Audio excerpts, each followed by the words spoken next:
Well, I tell people that when I went to law school, people would ask me what type of law I wanted to practice. And I said, I'm not real sure, but I don't want to do bankruptcy and I don't want to do divorce. Well, you know that for the next 25 years after that, my practice was primarily divorce and bankruptcy. They also said, where do you want to practice? And I said, anywhere in California except LA. So, you know where I ended up.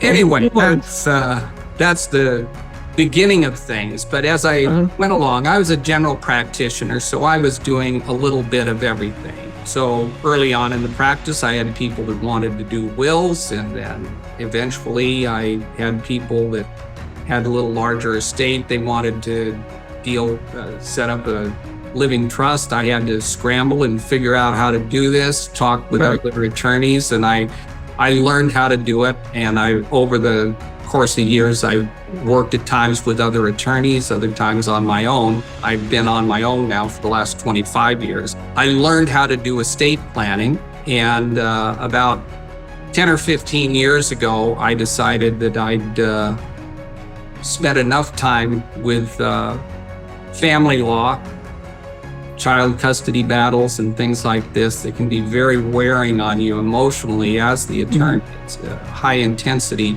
type of practice. I'd gone through some health issues and I wanted to get a little less stressful practice.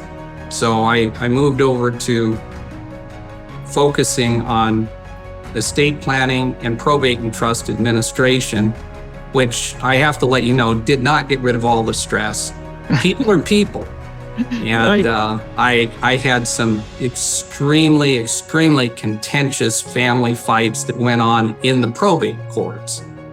Now, at this point, I've even washed my hands of litigation, so I don't do that anymore. I'm getting to the twilight of my years in practice, and I've done a lot to just minimize the amount of conflict that I handle.